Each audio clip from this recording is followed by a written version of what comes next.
The guards wouldn't let me in, but I heard his voice, laughing with her. The night had teeth.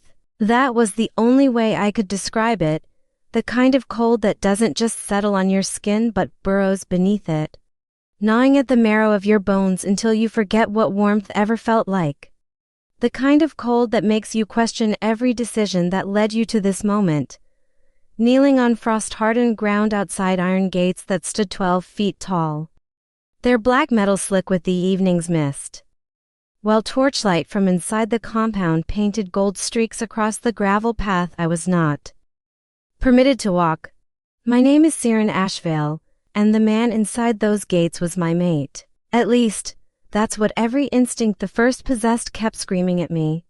The pull had started 3 weeks ago, the moment I crossed into Dusk Hollow territory. A magnetic, bone-deep certainty that something essential to my existence was on the other side of a boundary I hadn't yet found.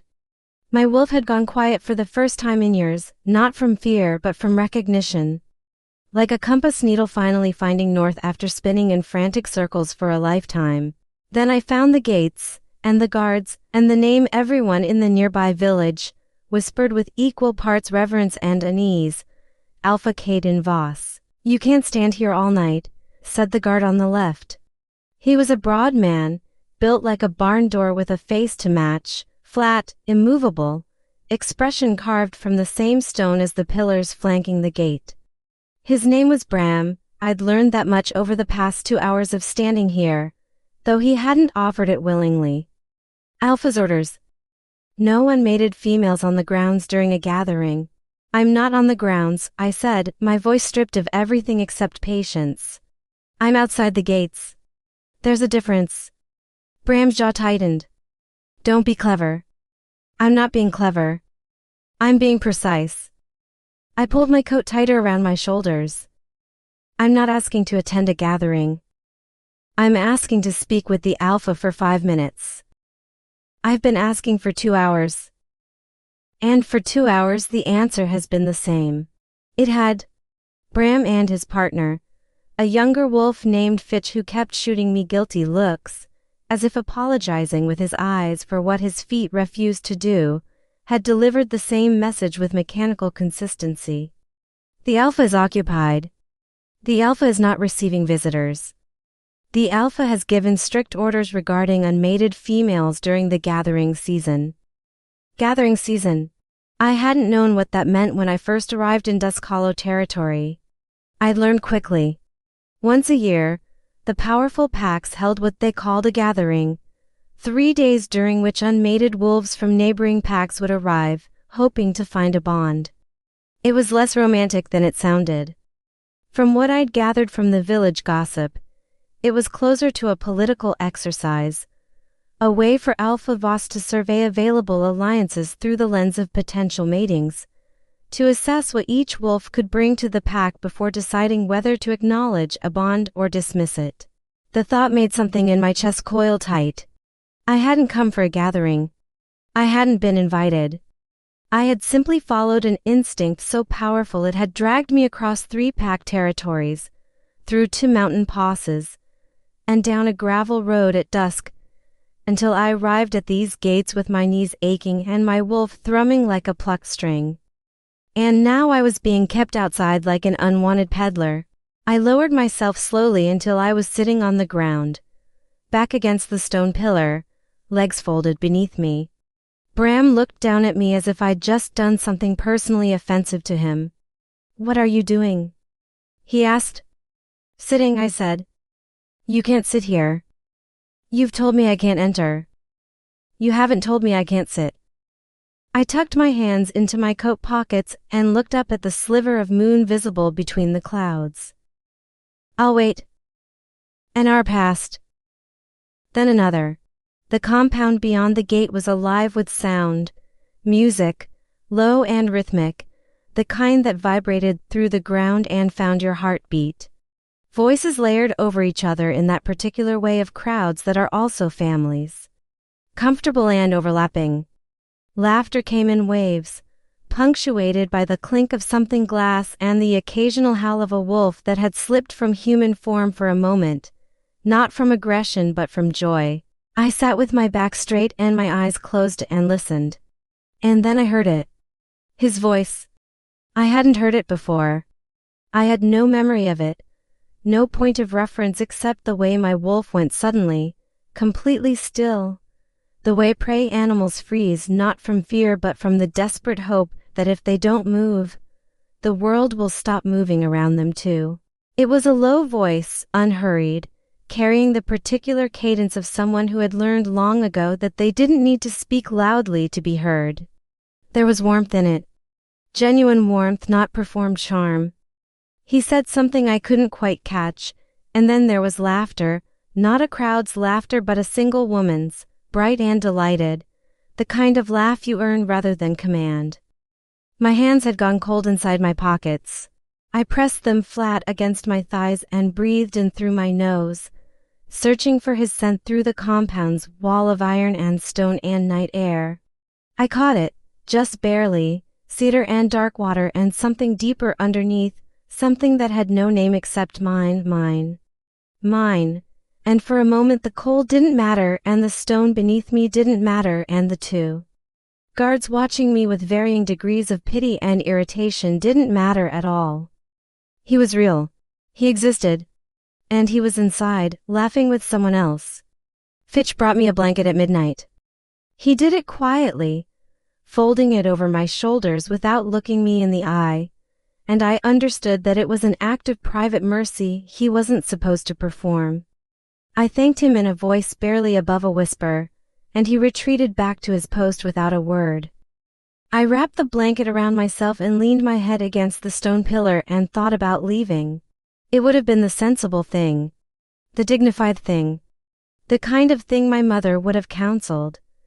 She had always believed that a wolf who chased after a mate who wasn't ready to be found was only making herself smaller in the eyes of the moon. If the bond is real, it will find its own way, she used to say. You don't force water to flow downhill. It already knows. But my mother had found her mate at 17 in her own backyard, and she'd never had to sleep outside his gate while he laughed in another woman's company. I pressed my palm flat against the cold earth and felt it hum back at me, faintly, distantly, the way the ground always hummed for wolves who paid attention. This was his land, his territory. Every inch of it had been claimed by his presence, shaped by his authority, and somewhere in the layers of it was the specific frequency of him. The signature that my wolf had been chasing across mountains and borders for 3 weeks. I didn't leave. The music stopped sometime before dawn. The voices thinned out. The laughter settled into occasional murmurs. The compound went quieter in the way of a place that isn't silent so much as resting, full of sleeping bodies and dying fires. I had dozed at some point, head tilted against the pillar, the blanket pulled to my chin. I woke to the sound of footsteps on gravel, not approaching the gate, but moving somewhere inside the compound, close enough that the sound carried. 2 sets of footsteps. And voices. His voice first, lower than it had been, and laughter slower. Tired maybe, or simply unwound. Don't have to decide tonight. A woman's voice answered, soft and confident, I know. But I wanted you to know where I stand. A pause. Gravel shifting under a boot, Lyrian. His voice was careful now, the way you hold something fragile. You're a remarkable wolf. And what you're offering is genuine, she said. I'm not here for an alliance, Caden. I'm here because I've respected you for years. Because I think we'd be good for each other. That's not politics. That's something real. Another pause, longer this time. I had stopped breathing. I hear you, he said finally. That's not an answer, no. It's not. His voice shifted, and I thought I heard something moving through it, uncertainty, which seemed strange in an alpha, or perhaps not strange at all, just unexpected. Something feels unresolved. I can't explain it better than that. Give me the rest of the gathering. Of course, Lyrian said, and there was grace in it. And confidence too. The kind that comes from not needing a yes tonight because you are certain of the yes eventually. Good night, Alpha. His footsteps didn't move for a long moment after hers had faded. I sat perfectly still outside the gate with my blanket and my borrowed warmth and my wolf pressed so tight against the inside of my ribs that breathing had become an act of conscious effort. Something feels unresolved. I pressed my fingernails into my palms. Dawn came in pale strips above the tree line, and with it, a shift change. Bram and Fitch were replaced by two fresh guards I hadn't seen before. They looked at me with open surprise. The woman sitting on the ground outside the Alpha's gate, wrapped in a pack blanket, hair loose from its knot, expression arranged into something that was trying very hard to look like patience and mostly succeeding. You were here last night? The taller one asked. Yes, I said. You slept here? Somewhat. He exchanged a glance with his partner, and I watched the conversation happen without words, the quick calculation of what to do with me, who I might be, whether I was a problem or a curiosity. I need to speak with Alpha Voss, I said, before they could arrive at a decision without me. I have been waiting since yesterday evening. I am not here to cause disruption. I am not here for the gathering. I need 5 minutes. What's your name? The taller guard asked. Seren Ashvale. Pack Ashvale out of the Greyvale territory, though I travel independently. I kept my voice even. I don't have a formal claim or a grievance. I have something personal to say to your Alpha, and I would like the chance to say it. He studied me for a long moment. Then he stepped back and spoke quietly into a small device at his collar, the kind the more modern packs had started using in place of messengers.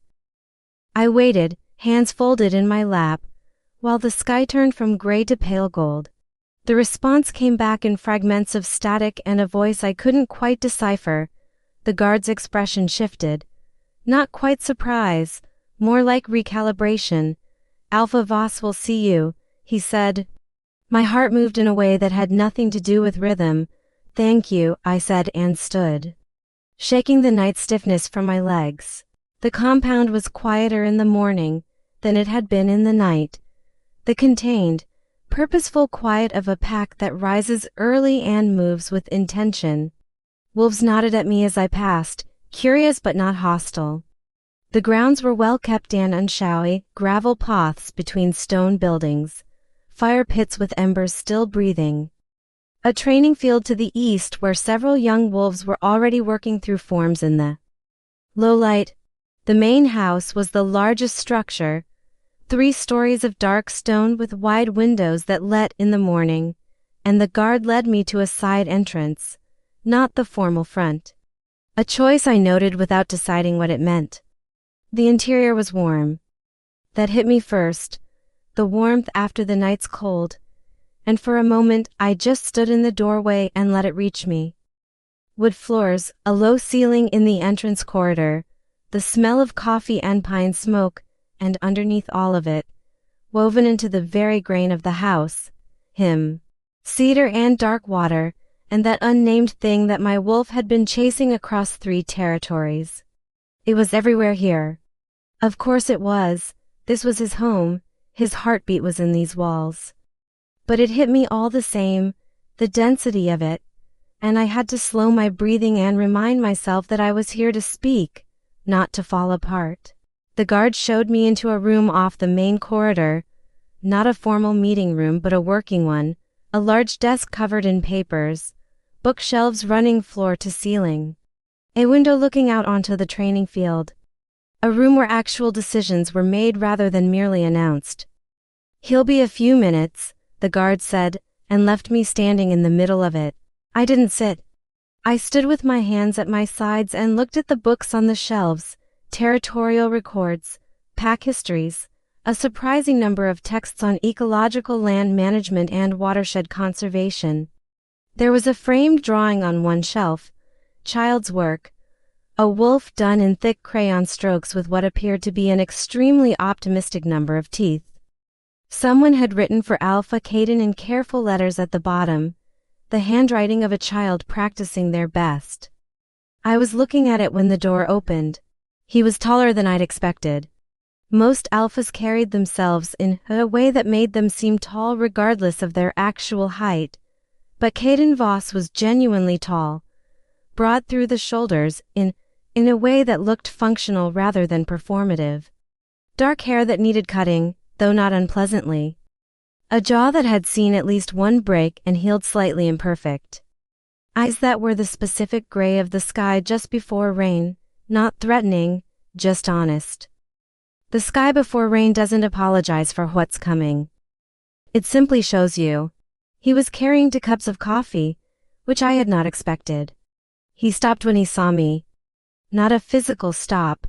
His feet kept moving, but something in his expression went still in the way that things go still when they are trying to process information that doesn't fit the existing categories. He set both cups on the desk and looked at me. I looked at him. My wolf went absolutely silent. Not from submission. Not from fear. From the particular quiet of a thing that has been running a very long way and has finally stopped, and is simply breathing. Seren Ashvale, he said. Testing the shape of the name, the way you test ice before you trust it with your weight. Yes, I said. You slept outside my gate, I did. Something shifted in his expression. The guards had orders, I know. They were following them. I kept my voice steady. I wasn't trying to circumvent your authority. I was waiting for a chance to exercise mine. He looked at me for a long moment. Then, slowly, he picked up one of the coffee cups and held it toward me. I took it. Our fingers didn't touch. I noticed that he made sure of that, the careful inch of space he maintained. And I understood it as neither rejection nor indifference, but as a man trying to think clearly in a situation where proximity might compromise that. Good, I needed him thinking clearly, I needed both of us thinking clearly. Sit, he said, and settled into the chair behind the desk, and I took the chair opposite him. And for a moment we just drank our coffee in the morning quiet of his working room, while the training field outside the window filled with the sounds of young wolves learning their bodies. You're not here for the gathering, he said. It wasn't a question, no. You came a long way for someone who isn't here for the gathering. I came a long way because I had no choice, I said. Or that's not quite right. I had a choice. I could have turned back at any of about a dozen points over the last 3 weeks. I chose not to.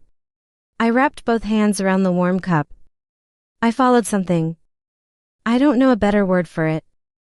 I followed something across the Greyvale border and through the Dusk Hollow foothills until I ended up outside your gate yesterday evening, and then the guards told me I couldn't come in, so I sat down and waited.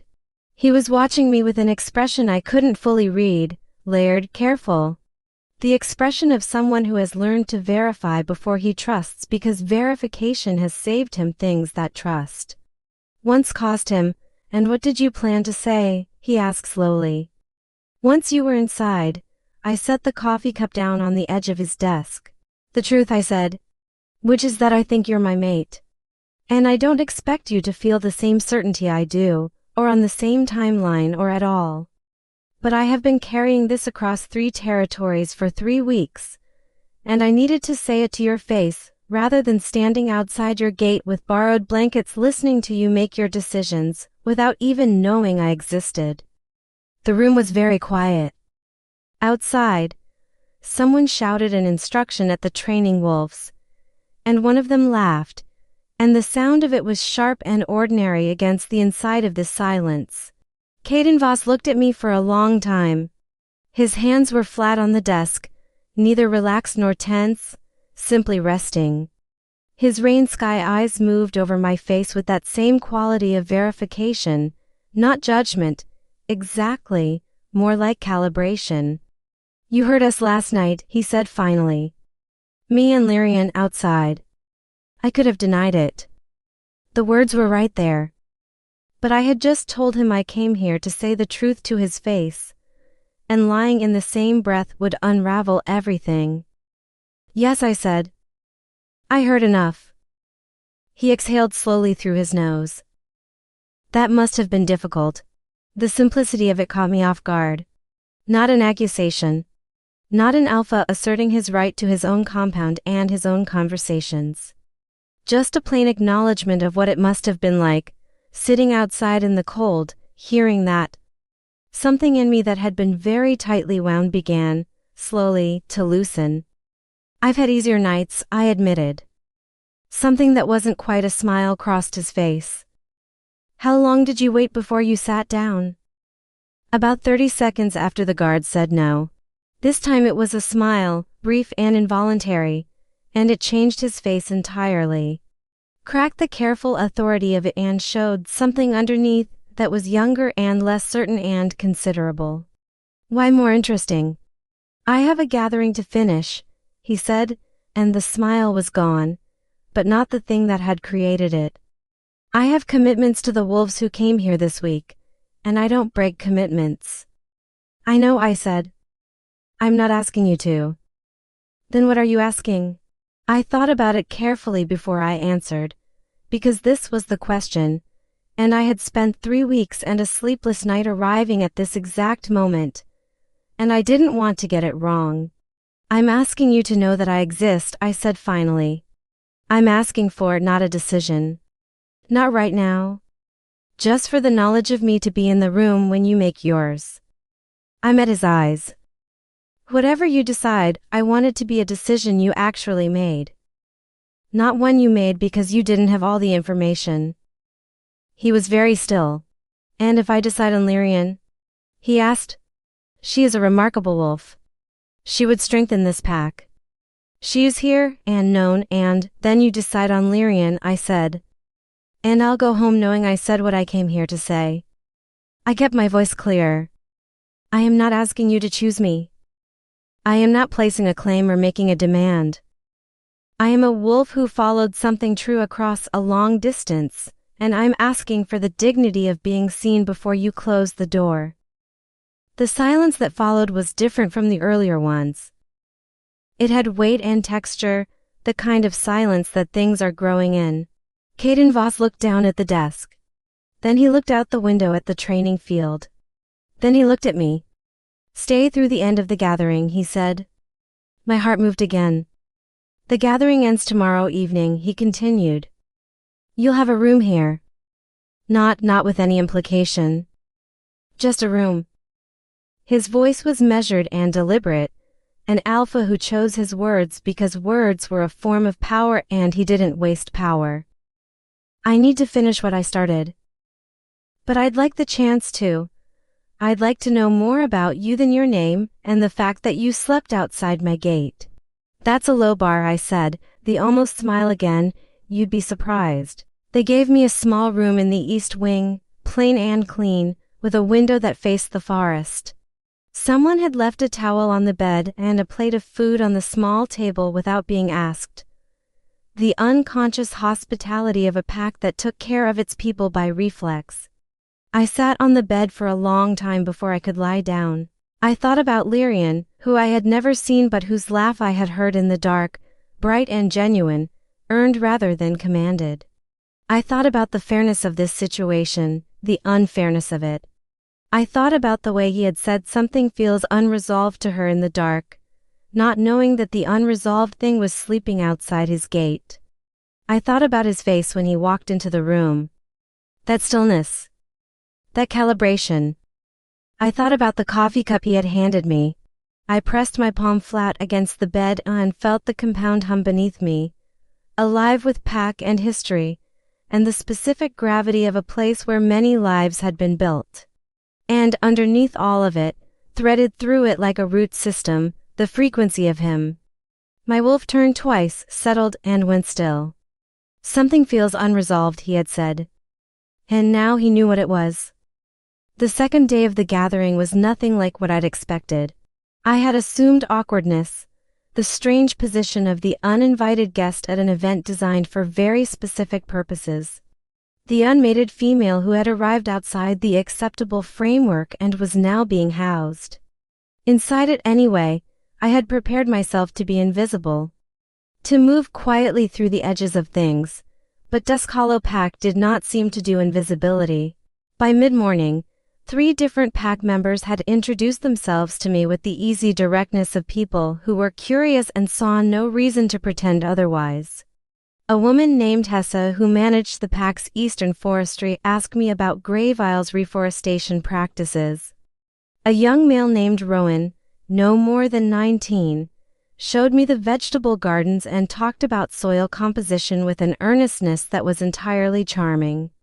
An older woman with silver-streaked hair and watchful eyes found me sitting on a bench near the fire pit in the afternoon and introduced herself as Marit, which turned out to mean she was the pack's senior advisor, and the closest thing Dusk Hollow had to a historian.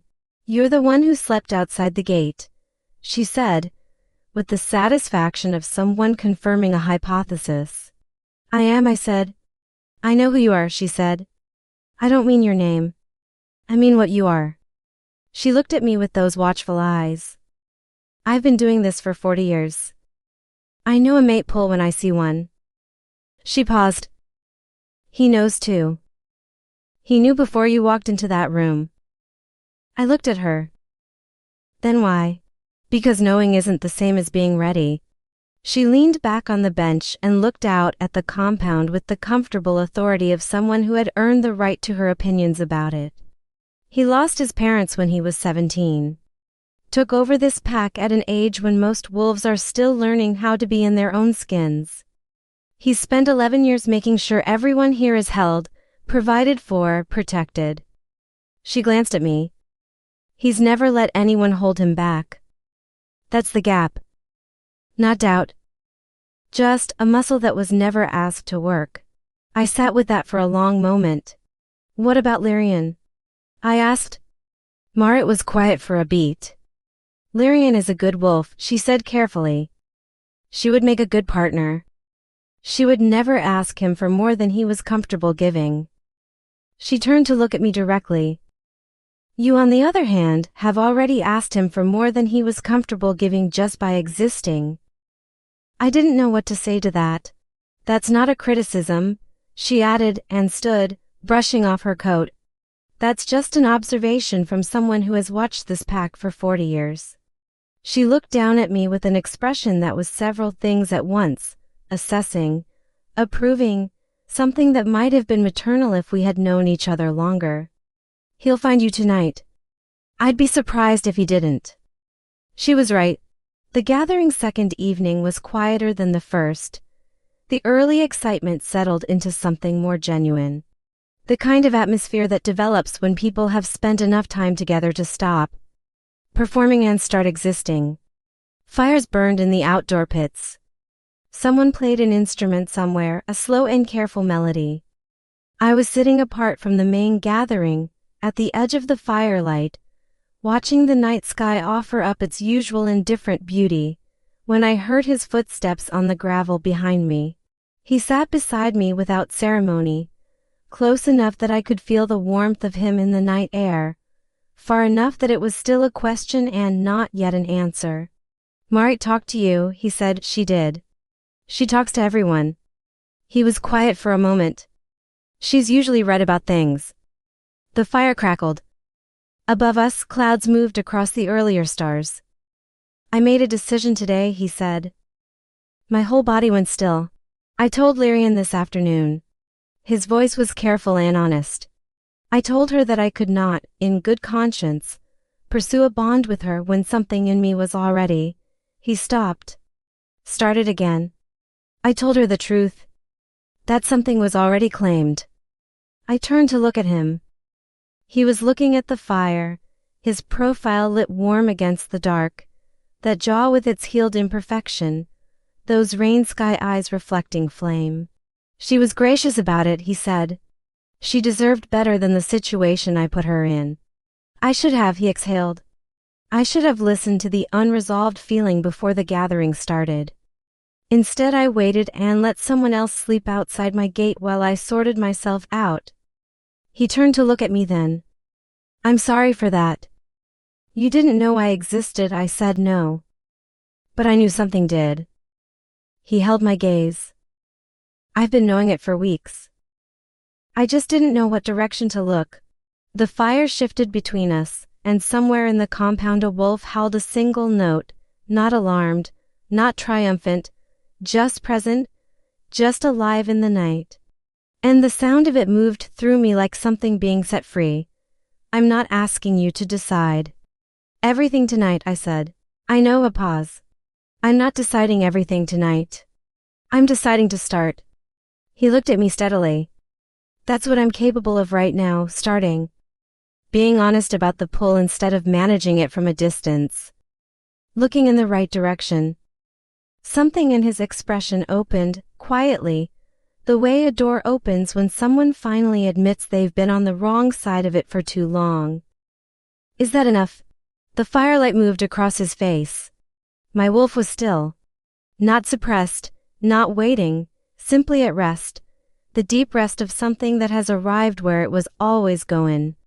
Yes, I said. That's enough. We sat by the fire for a long time after that, saying some things and leaving other things to breathe in the silence between words, and the compound moved around us with the sound of a pack that was alive and held and taken care of. And the night, which had teeth, kept its distance. Later, I would think about the gate, about the 12 hours I spent outside it, cold and stubborn and quietly breaking, while inside, someone else laughed with a voice that was somehow already mine. I would think about what it cost, not the cold, not the discomfort, but the particular cost of waiting outside a door that might never open. The toll of hope that has no guarantee, of a bond that only one person feels, or that both people feel but only one is ready to name. I would think about Maret's words. A muscle that was never asked to work. I would think about the coffee cup, the careful inch of space, the almost smile. And I would think that sometimes the bond doesn't arrive like lightning. Sometimes it arrives like water, finding its way through stone not by force but by patience, by persistence, by the simple willingness to keep moving toward the thing it knows is true. The guards wouldn't let me in. But I heard his voice laughing with her, and I sat down on the cold ground and I waited, because I knew what I knew, and I was willing to let him arrive at it in his own time. And in the end, he did. He found me by the fire, and the gate behind us both stood open,